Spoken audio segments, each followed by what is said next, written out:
Goodyear Eagle F1 range of tyres have always been a strong influence on tyre reviews. Tyre reviews was launched in 2006 when the Goodyear Eagle F1 GSD3, the directional tread pattern Goodyear Eagle F1, was sort of king of the hill. It was one of the best tyres on the market, had amazing reviews for wet grip, and everyone loved it. The GSD3 was replaced with the Goodyear Eagle F1 Asymmetric.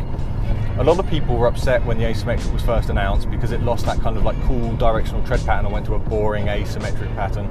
But once people started using the tyre, they realised that all the qualities they loved of the GSD3 was still relevant. It was still amazing in the wet, it was still a good sports tyre, still comfortable, still quiet, it was still a good all-round package.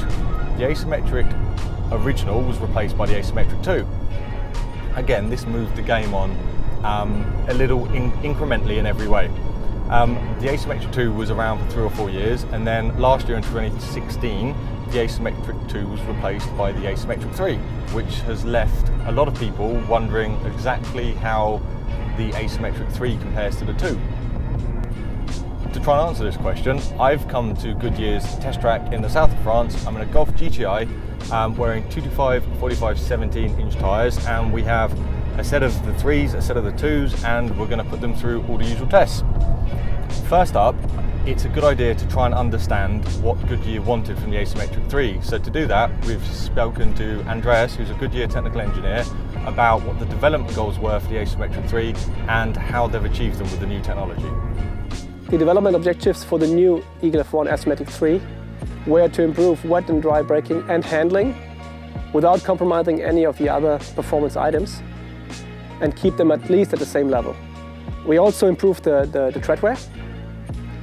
In the first step, we achieved all that with a new tread compound, which features a new traction resin, which allows us to improve wet and dry grip without deteriorating any other item. The second step is the new and stronger lightweight construction.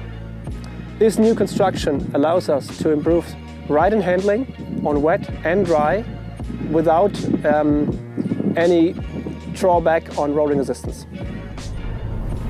With the incremental update nature of the Asymmetric 3 with regards to compounding, the performance under the tests where the compounding is key, such as wet braking and dry braking, have been updated incrementally as well. Wet braking is a quality the Asymmetric 2 was very strong at.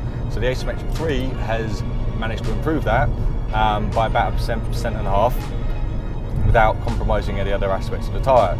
The dry braking again has increased by about 1%, and as has the curves and straight aquaplaning. So as a objective measurement of braking and aquaplaning performance, the Asymmetric 3 is a better tyre, but it's not game changing, it's evolutionary rather than revolutionary. Where the testing gets more interesting is wet and dry handling. Now the objective, so the timed element of the testing, is broadly similar to the dry and wet braking. It's moved on by 1% to 2%, whether you're looking at dry or wet. Where it gets a lot more interesting is the subjectiveness of the tyre. So one of the criticisms of the Asymmetric 2 was the fact it was a little bit too soft, the sidewall folded too much, it didn't give you a huge amount of information through the steering wheel when you were pushing on, and that's really noticeable when you've been comparing the tyres back to back between the 2 and the 3. What the 3 now gives you, without losing any of the comfort, is a much nicer steer. So the steering is ever so slightly heavier, but not anything that's going to change your life, but it's quicker, sharper, and it's a far easier proposition to place the car. So with the Asymmetric 2, where you're pushing on, this isn't both the wet and the dry, where you're pushing on towards like an apex, the Asymmetric 2 will just start giving up, but it won't really tell you what's going on. Where the Asymmetric 2 is giving up, the Asymmetric 3 is holding on. And then you push it a little bit harder and it will start to give up, but it gives you lots of information through the steering wheel. So as a sports tyre, although the Asymmetric 3 might only be 1% better, 2% better, you've got to remember the Asymmetric 2 was a very good tyre to start with. So by being 2% better in wet, 2% better in dry, that's fantastic. When you factor in what is quite frankly a big step in sporty dynamics, then the Asymmetric 3 suddenly becomes a much better tyre, a much better overall package. And that's something like raw testing can't give you. You have to really sit in the car and understand how the tyre makes you and the car feel. One of the drawbacks quite often leveled with sports tyres is, okay, I've got a nice sporty steering, but I'm sacrificing comfort, I'm adding noise to the cabin. And that's where the brilliance of the Asymmetric 3 again shines through. You've got a tyre that is a lot sportier than the Asymmetric 2, but has sacrificed none of the comfort. The decibel levels was about half a decibel less, which isn't really noticeable day to day, but what it does have is a lower pitch.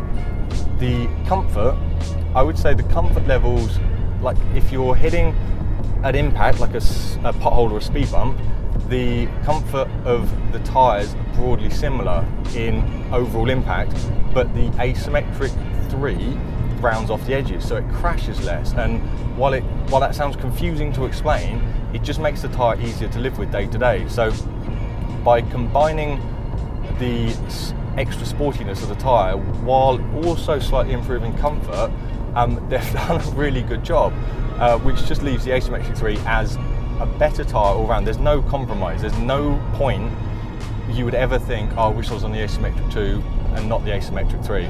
So overall, Goodyear have done a really, really good job with the Asymmetric 3. I'm sad it's taken me a year to actually sit down and be able to review the tyres back to back, but I'm very thankful that Goodyear have given me the opportunity to do so. So Asymmetric 3, fantastic tyre as ever. Don't think the Asymmetric 2 is better in any way. Don't think Goodyear have cut any corners or rounded off any of the edges of the Asymmetric 2 to make the Asymmetric 3 better in one area and decrease it in the other. It really has improved in every single area, which is just fantastic. If you've liked this video, feel free to like, subscribe. There'll be more data on the Tyre Reviews website, which is tyrereviews.co.uk. And if you've got any questions, please comment below and I'll answer them the best I can. But happy motoring.